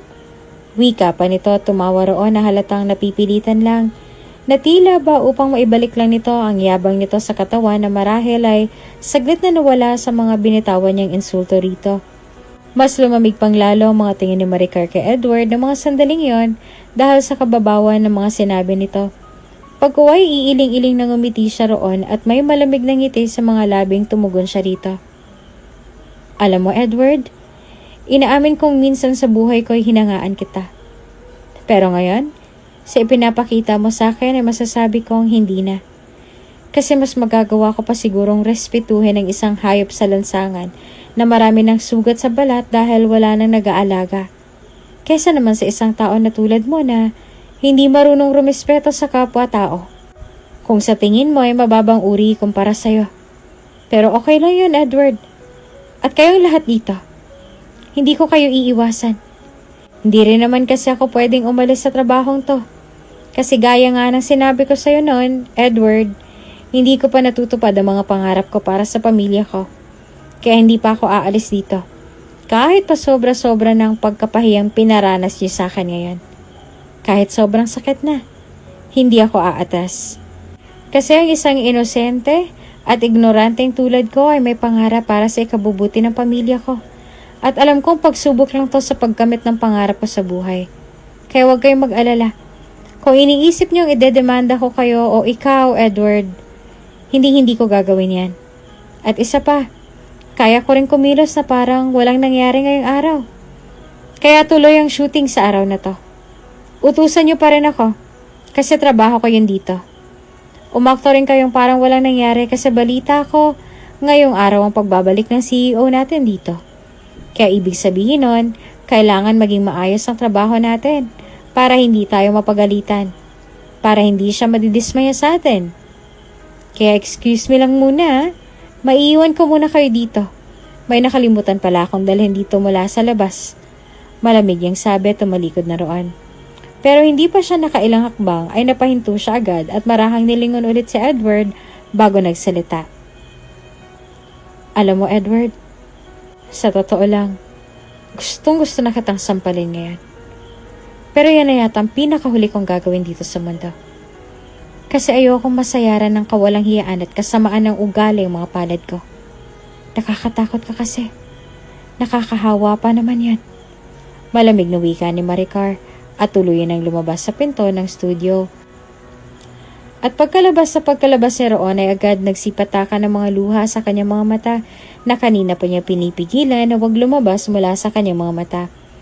Ayaw niya kasing mas pagtawanan pa siya ng mga ito matapos ang kahihiyang iyon mula mismo sa bibig ng lalaking minahal niya. Nagsisikip sa sobrang sakit na nadarama ang dibdib ni Maricar ng mga sandaling yon.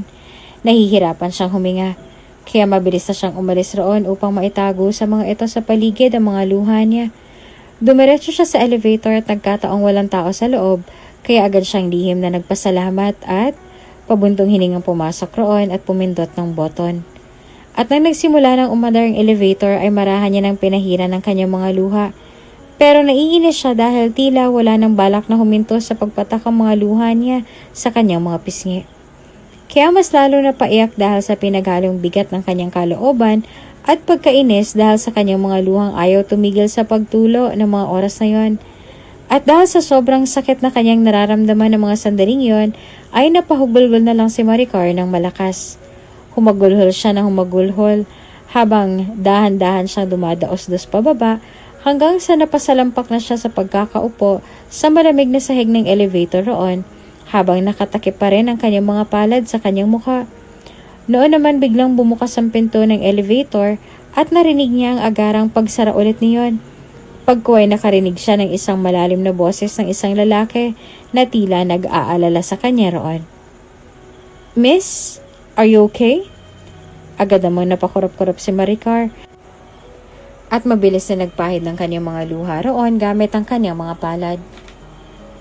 Here, use my hanky. Narinig ulit niyang sinabi ng isang lalaki sabay nakita niyang isang napakakinis at napakaputing kamay na halatang mayaman na nagmamay-ari.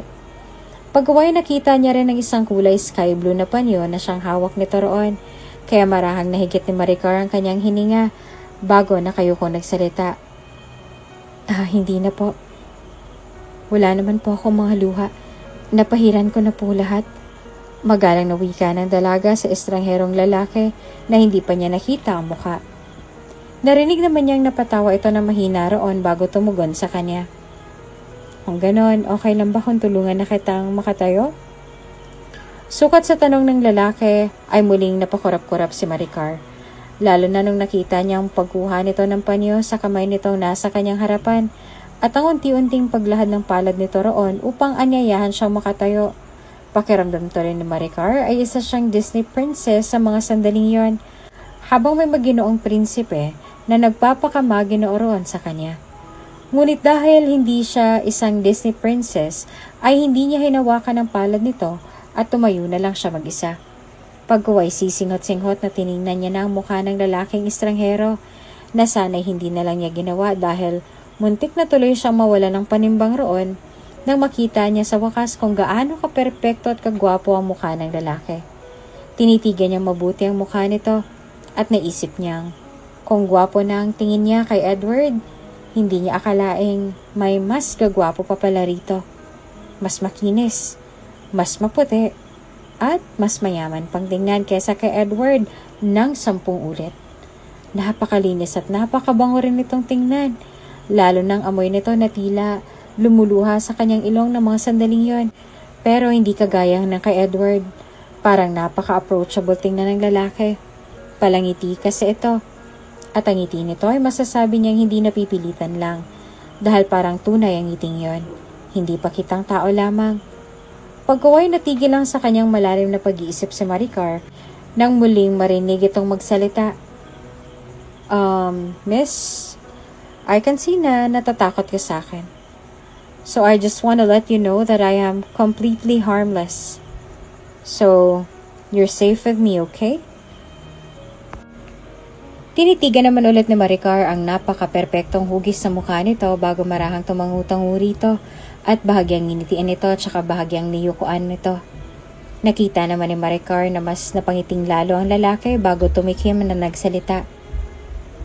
So, sa etaas ka rin ba pupunta? Isang tango ulit ang isinagot ng dalaga sa lalaki. Naiilang kasi talaga siyang kausapin nito at isa pa, nakakatawa mang aminin sa kanyang isipan pero parang natroma na yata siya sa mga lalaki ngayon na nakikipagkaibigan sa kanya nang dahil kay Edward. Nais tuloy mapahugot ng isang buntong hininga si Maricar dahil sa naisip. Ngunit dahil likas na magalang siya ay napalunok na lang siya at napilitang sumagot roon sa mahinang tono ng kanyang boses. Oo, sa taas din ang punta ko. Ani at bahagya ulit na iniyo ko ang kanyang ulo. Ilang segundo munang natahimik ang lalaki roon bago nakuha magsalita. That's good to know. And I must say, bago ka lang dito, tama ako? Nakangiting tanong pa ng lalaki kay Maricar. Alinlangan naman siya napangiti agad dito dahil sa tanong nitong iyon. Pagkaway marahang tumango na lamang si Maricar tumugon dito. Oo, mga ilang buwan pa po ako rito. Ikaw po ba, bago ka rin po ba dito? Ngumiti naman agad ng pagkatamis-tamis ang lalaki sa kanya bago nagsalita ron. As much as I want to be humble in front of you right now, but I guess I have to tell you the truth dahil baka isipin mo na pinaglololoko kita. No? Hindi ako bago dito. Matagal na ako dito dahil ako ang may-ari ng kumpanyang to. Pagkasabi ng lalaking noon ay dahan-dahan na paawang agad ang mga labi ni Maricar dahil sa labis na gulat at pagkapahiya dahil sa tanong niya rito at nang malaman niyang ito pala ang CEO ng kumpanya, ang may-ari ng kumpanyang pinagtatrabahuan niya ilang buwan na. Naisip niya na ang kapal ng mukha niya na makipag-usap rito ng kaswal at tinanong niya pa ito kung bago nang ba ito dito. Kaya halos matunaw na si Maricar sa labis na hiya nang nararamdaman niya ng mga oras na yon habang namumulang mga mukhang napatingin dito. Kaya na may matapos niyang kagatin ng mariin ang kanyang pang-ibabang labi ay mapulang-mapulang buong mukha niya at na nagsalita siya. Naku sir, pasensya na po, hindi ko po kasi talaga alam kaya sorry po talaga. Pasensya na po talaga sir. Halos maglumuhod na si Maricar sa harap nito nang sabihin ng mga katagang yon. Agad namang natawa ng mahina ang boss niya na halatang naaaliw sa naging reaksyon niya roon. Pagkuway tumatawa ng mahinang nagsalita na ito roon. No, it's okay. Wala kang dapat ihingi ng tawad. After all, hindi mo naman alam kasi nagkataong hindi ako nag-interview sa'yo nung mag-apply ka dito. So wag mo nang isipin yan. Nahihiyang napatango naman agad si Maricar at mas nahiya pa yata siya sa sumunod na sinabi nito. Dahil ang segundang sinabi ng boss niya rito agad ay, So, may I know your name? Your full name, to be exact. Otomatikong napalunok naman agad si Maricar dahil sa tanong ng kanyang napakagwapong amo. Nahihiya siyang magsabi sa pangalan niya. Naisip niya kasi na tatatak sa isipan nito ang pangalan ng babaeng makapalang mukhang ini-easy-easy lang ito sa pagtatanong kung bago din ito sa sarili nitong kumpanya. Tapos hindi pa niya tinanggap ang offer na tulong nito sa kanya kanina mula sa panyo hanggang sa nakalahad na palad nito. Talagang napakakapal ng mukha niya roon, naisip ng dalaga. Pero hindi naman pwede na hindi niya sabihin ito ang pangalan niya dahil baka ikikout siya nito dahil lang doon. Kaya ang nais na lang tuloy na Maricar ng mga sandaling yon ay magkaroon ng milagro upang makaiwas agad siya sa kanyang gwapo at mabait na amo pag sinabi niya na rito ang buong pangalan niya. At doon biglang bumukas ang pinto ng elevator. Kaya na may kasabay ng pandalaki ng mga mata roon ay agad siyang nagsalita ng, Maricar po, Maricar de los Reyes po ang pangalan ko. Aniya at ang halos patakbong humakbang siya palabas ng elevator at nagtatatakbong umalis na mula roon. At naisip niya, bibilis-bilisan niya ng kumuha ng mga costume na sinend ng kanyang producer kahapon na siyang gagamitin sa photoshoot mamaya. At naisip rin ng dalaga na sa pagbalik niya mamaya ay doon na lang siya sa hagdan dadaan dahil baka magtagpo ulit ang landas nila ng napakagwapo, napakabait at napakabangong amo niya na si Sir Red. Alam niyang pangalan nito dahil nakatatak na sa kanyang isipan ng mga sinabi ng isang babaeng mapanglait kanina. At naaalala niya pang eksenang sinabi nito. Girl, ano ka ba? Katawan lang ba ni Mr. CEO na si Sir Red ang katulad ng kay Zorro? Siyempre pati na rin yung mukha niya. He's just so perfect, like gosh. Excited na talaga ako makita siya ulit. Para nakikita ko na ngayon ay nakakabighaning mga ngiti ni Sir na parang inaaliw at tinutunaw ang buong katawang lupa ko. Why, so gwapo talaga, like. Napangiti na lang tuloy roon si Maricar nang siya na mismo ang nagkakumpirma noon na gwapo nga ito at kahanga-hanga. Ngunit hindi tulad ng babaeng iyon na hindi lang puro pisikal na anyo ang hinahangaan niya kay Sir Red, kundi pati na rin ang kahanga-hangang pag-uugali nito. Halata kasi talagang mabait ito na hindi lang iyon pakitang tao lang. Kitang-kita niya iyon sa mga mata nito nang tila tinitigan nito ang mukha niya kanina sa kabuuan ng pag-uusap nila. Kaya hindi tuloy mapigilan ni Maricar mapangiti habang iniisa-isa ng damputin ang mga costumes na naroon na kinakailangan sa photoshoot. Kahanga-hanga naman kasi talagang kagwapuhan at kabaitan niyang taglay. Talagang kahanga-hanga ng sobra. Nakangiting wika pa ng dalaga sa isipan. Ngunit unti-unting napalis ang ngiti niya nang may mapagtanto siya. Ayan na naman kasi, humahanga na naman siya agad sa isang lalaki. Kailan kaya siya matututo sa pagkakamali niya magtiwala agad sa isang lalaki dahil lang sa pinakitaan siya nito ng tama? Nailing tuloy si Maricar sa naisip niya. Pagkuway naisip niya na kung maaari, kung magtagpo ulit ang landas nila ng among si Red, ay pasimple na siyang iiwas rito dahil baka dito na naman mahulog ang loob niya. Kahulog-hulog pa naman agad ang klase ng personalidad na meron ito. Kaya mula ng araw ng iyon, ay pipilitin na lang niyang iwasan ng kanyang amo at inalala na lamang na bago pa lang siya nasaktan sa ex-boyfriend niyang si Edward. O kung ex-boyfriend ba talaga niya matatawag ito pinagtripan lang naman pala siya nito. Sa naisip ay napabuntong hininga na lamang si Maricar at itinatak na lamang niya sa isipan na hindi na siya magpapaloko ulit sa kabaitan ng isang lalaki sa kanya. Dahil sa isip niya, parang pare-pareho lang talaga ang mga lalaki. Magaling sa umpisa, tapos manluloko at lolokohin ka lang pala. Muli na lamang napabuntong hininga roon si Maricar at ipinagpatuloy na lamang ang ginagawa. I'm sorry to tell you this, Erica, but none of these models captures my attention in wearing these luxurious jewelries. Pabuntong hiningang wika agad ni Red roon at napapikit ng mariin matapos problemadong isinandal sa sandalan ng kanyang recliner ang likod ng kanyang ulo ng mga sandaling yon. Nai-stress siya dahil ni isa sa mga nagagandahan at nagtitisayang mga models roon ay hindi pumasa sa pihikan at perfectionist na panlasa niya. Tila nababahalang nagsalita naman agad roon ang producer na si Erica. But sir, yan na po lahat ng international models natin. And take note po, we're paying them huge amount of money. So it's gonna be a waste of money and a waste of time if you still won't approve this last model of ours. Pinaypayan pa nito ang sarili dahil sa pawis, kahit sobrang lamig ng aircon ng kanyang opisina roon. At nang sabihin niyo ni Erica kay Red, ay mas lalong na problema tuloy ng doble si Red. Lalo pat nalaman niya na ang last picture ng isang modelo roon na may suot sa mga magagandang international jewelry sa leeg at tenga nito ay ang last model na pala nila roon among his choices. Kaya napabuntong hininga na lang ulit si Red at nagsalita. God, Erica, I really don't care about the money actually. Well, it doesn't matter to me.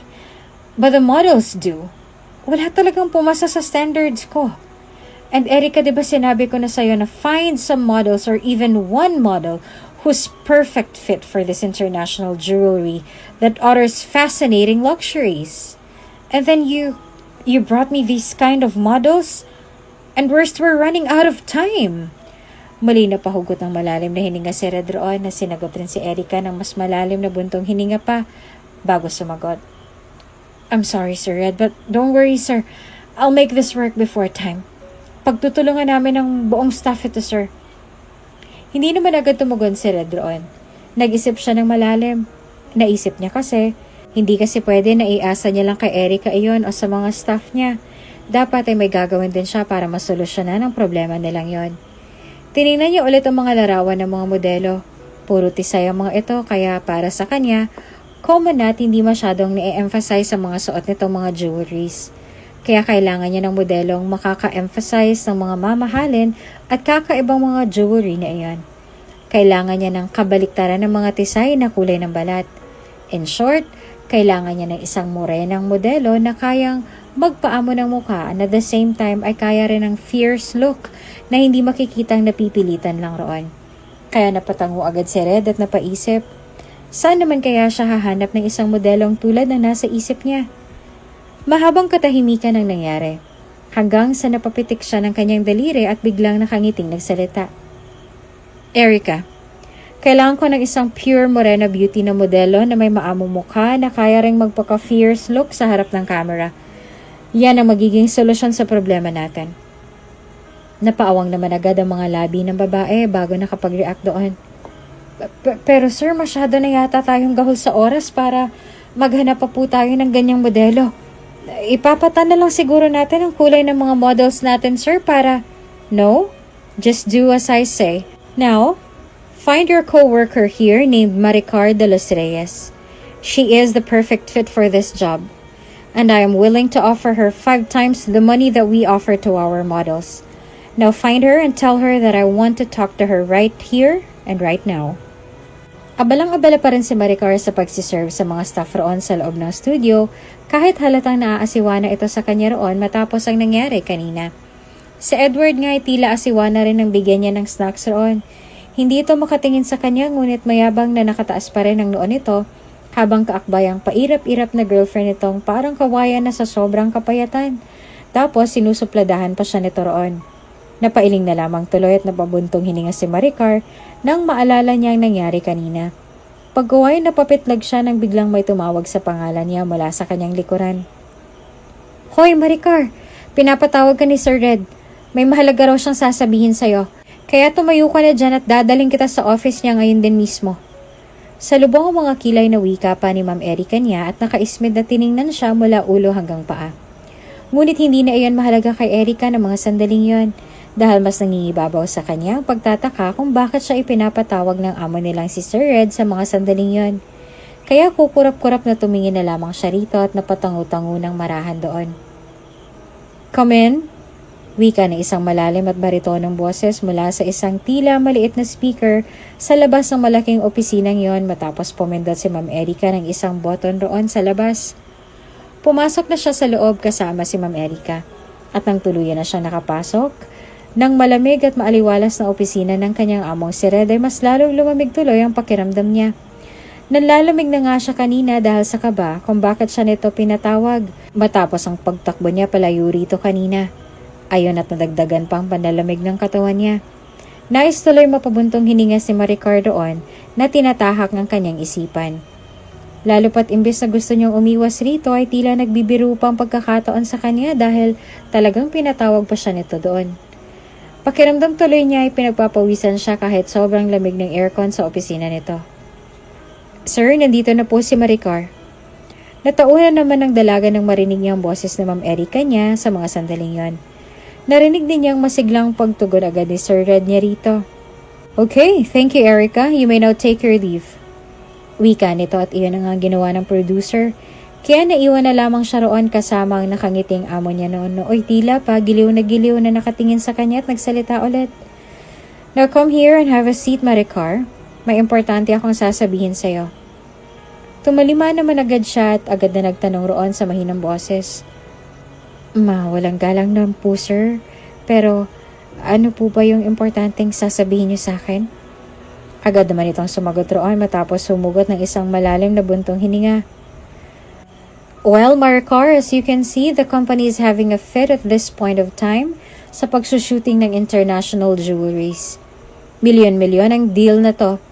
And if I can't make this right, pupunta sila sa ibang agency. And that means na isang napakalaking perang mawawala sa atin. If that happens. Now, the problem here is, walang sino man sa mga models natin ang pumasa sa standards ko. Don't get me wrong, but their beauty did not match the magnifying uniqueness of the jewelries they wore. But Maricar, you're pure, innocent and Filipina beauty match at all. Sukat sa sinabing yun ni Sir Red niya, hindi mapigilan ni Maricar ang kanyang mga labi na mapaawang agad dahil sa matinding kabiglaan ron. Pagkaway nagsalita siya. Ibig niyo pong sabihin, sir, ay... Nakangiting tumago naman agad si Red sa kanyang sinabi. Yes, Maricar. I want you to be the model of that international jewelry that has millions of dollar deal. Napalunok agad si Maricar. Hindi siya makapaniwala sa kanyang narinig. Napatanong tuloy siya sa kanyang isipan ng, Ako? Seryoso ba tong si Sir Red? O baka naman pinagtitripan niya din ako tulad ng iba? At ang inisip niyang yon ay isinawalat agad ang dalaga mula sa bibig niya. Ako po, sir? Bakit naman po ako?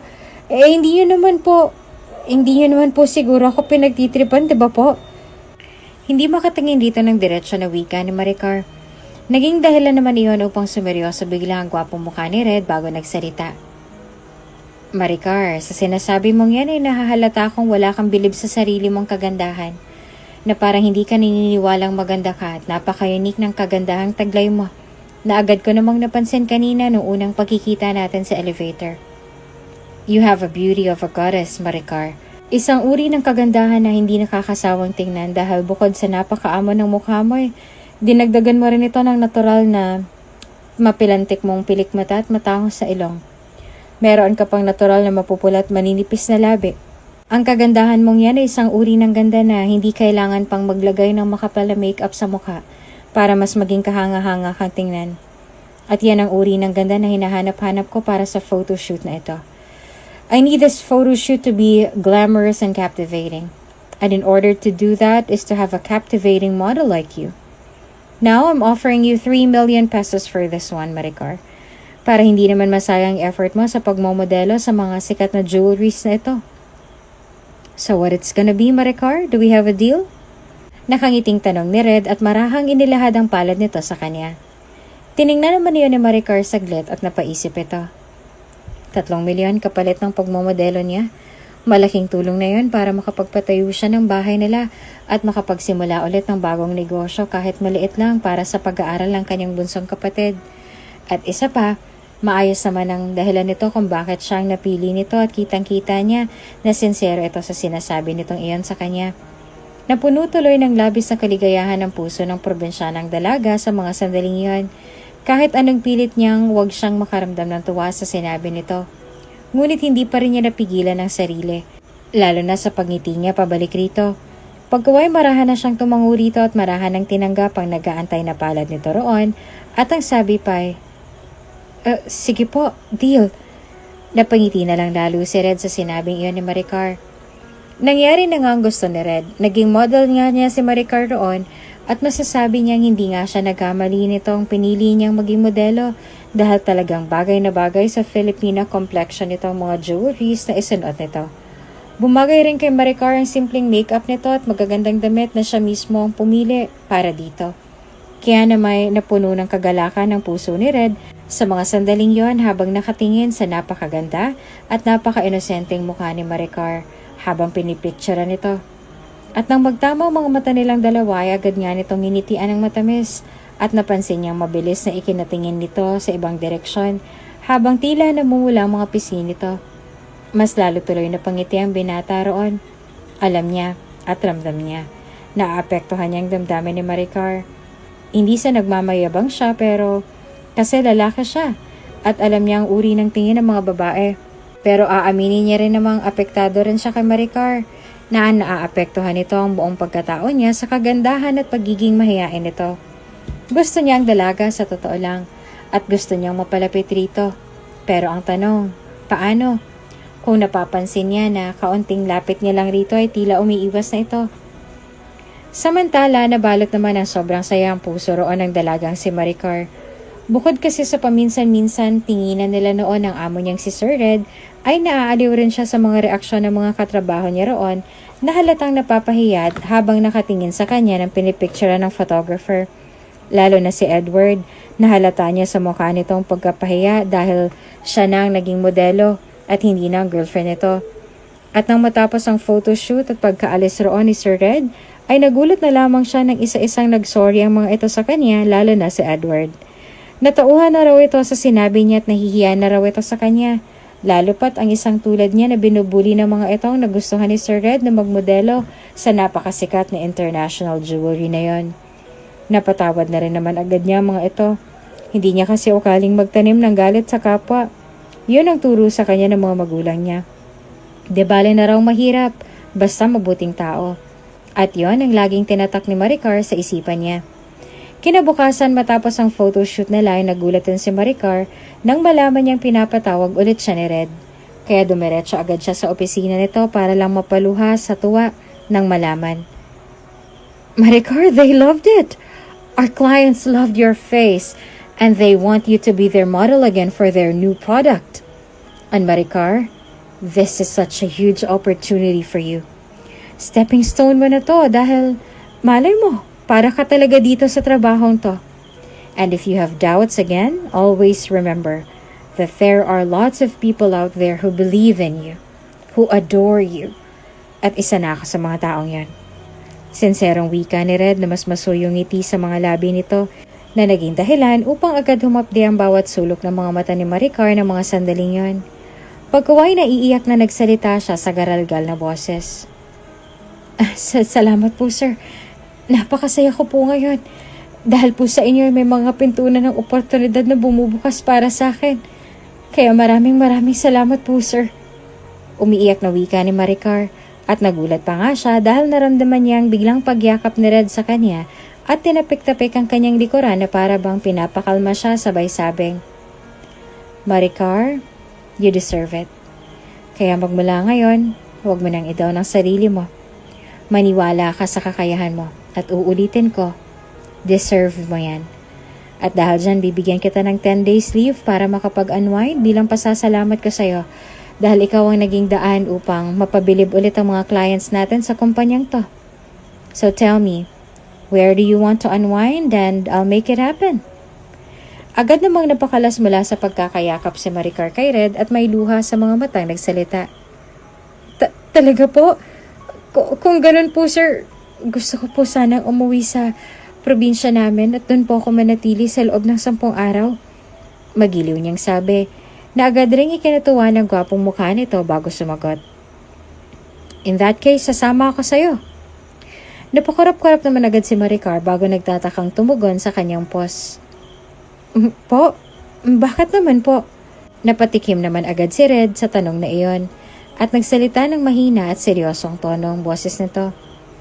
Because I want to know you more. Because I like you. Nanlaki agad ang mga mata ng dalaga sa sinabi ng kanyang among si Red. Pati nga puso niya ay tila nalaglag na sa gulat dahil sa sinabi nito. Pagkuwa'y tumatawa dahil sa nervyos na nagsalita siya. Sir, marunong ka rin po palang magbiro. Ngayon ko lang po nalaman. Ani at lumunok pa ng sunod-sunod. Pero agad din itong sumagot ng, mas marunong ako magmahal kaysa magbiro. And Maricar, believe it or not, but ngayon lang ako nagkagusto sa isang babae. Ngayon lang. Maniwala ka. And believe me when I say, I was patiently waiting for God's perfect timing. And I guess ito na yon. Ikaw na yon. Kasi naramdaman ko nalang bigla na may gusto na ako sa'yo. At hindi ko alam kung paano ko to i-handle. Kasi it's really my first time to feel this. But here I am facing my fear. Just to tell you the truth. That I really, really like you. Iba ka kasi sa mga babaeng nakilala ko. Hindi ka kasi maarte. Mabait ka rin. Humble. Not to mention maganda. Pero hindi mo alam na maganda ka. At yan ang isang bagay na nagpahanga sa akin bigla. And I think those are the few reasons that I like you. I like you so much. And I want to know you deeply. I want to know your family. I want to know you more. And I'm sorry kung nabigla ka sa confession ko kasi pakiramdam ko pag hindi ko to sinabi sa'yo, magsisisi ako sa huli kapag naunahan pa ako ng iba. So here I am confessing to you. At sana bigyan mo ako ng chance na gustuhin ka. At gustuhin mo rin ako pabalik. Nakita naman ni Maricar na sincero si Red sa sinabi nito. Kaya naman napatulo agad ang kanyang mga luha ng sunod-sunod bago mapait ang ngiting nagsalita roon. Amo kita, Sir Red. Okay lang po ba talaga sa inyo na nagkakagusto kayo sa isang hamak na empleyado mo lang? Sumagot naman agad ito ng, what's wrong with that? Hindi naman nasusukat sa estado ang pagmamahal. Kung mahal mo, mahal mo. Mahirap man siya o mayaman. Napatuloy-patuloy ng sunod-sunod ang mga luha sa mga mata ni Maricar bago humihikbing sumagot rito. Ang totoo kasi niyan, sir, kakagaling ko lang sa isang masakit na relasyon at hindi ko alam kung talagang mahal ko siya o mahal ko lang talagang ideya ng pag-ibig o gusto ko lang maranasan na magkaroon ng kasintahan. Pero sir, masakit pa kasi dahil naloko ako eh. At ayoko naman na gawin kang pantakip at gamot sa sugat na yun kasi hindi mo deserve yun. Napakabuti mo pong tao para gawin ka lamang panakip butas ng isang tulad ko. Kaya kung talagang nagugustuhan niyo po ako, bigyan niyo po sana ako ng panahon na mahilom po muna ang mga sugat ko. Pero wag po kayo mag-alala kasi may puwang ka rin naman po sa puso ko. Pinipilit ko naman pong pigilan pero parang hindi ko na po talaga kayang itago pa. Lalo na po at nauna na po kayo nagsabi sa akin ng nararamdaman niyo. Kaya siguro pwede na rin po akong umamin na gusto din po kita. Nakita mo po kasi ang halaga ko, sir. Pinaramdam niyo po sa akin. Kaya sir, sana'y okay lang po sa inyo na bigyan mo po muna ako ng panahon na maghilom ang mga sugat kong to, sir. At pagkatapos nun, bahala na si Batman. Namumula ang buong mukha sa sobrang hiya na wika ni Maricar kay Red. Kaya mabilis siyang niyakap ni Red ng mahigpit at nagsalita ron. Maghihintay ako. Hihintayin kita. Dahil alam ko, ikaw na ang babaeng nakatadhana para sa akin. Ikaw na yung hinihiling ko sa kanya. Kaya Maricar, asahan mo. Hihintayin kita. Napuno naman ng sobrang galak ang puso ng dalaga ng mga oras na yan. At kaalinsabay noon ay ang pagpatak ng kanyang mga luha ng kaligayahan habang niyakap rin ito pabalik. Dumaan ang mga araw, linggo at mga buwan, naging okay na si Maricar. Kaya masayang niligawan na siya ni Red pagkatapos. Dumaan ulit ang ilang araw at ilang mga buwan. Sinagot niya na rin sa wakas si Red. Naging masaya sila pareho, pati na ang mga magulang nila. Kasi sa wakas, ay nakatagpo na sila ng tunay na pag-ibig na talagang masasabi nilang kagustuhan na ng Panginoon. Hanggang ang pag-ibigan nila ng maraming taon ay nauwi na sa isang kasalan na naging dahilan upang mas lalong sumaya ang mga puso nilang dalawa, lalong-lalo ng mga puso ng mga magulang nila at ng kapatid ni Maricar. At sa sandaling yon, habang may ngiti sa mga labi ang pawang matatanda na sina Maricar at Red, ay namutawi ulit sa mga labi nilang dalawang mga salitang paulit-ulit nilang sinasabi sa isa't isa mula pa noong dalagat binata pa sila hanggang ngayong matatanda na. Mahal kita, aking pinakamamahal na asawa. Mula sa pusong wika ng matandang si Red kay Maricar na agad ding sinagot ng matandang si Maricar ng, mahal na mahal din kita, aking pinakamamahal na asawa.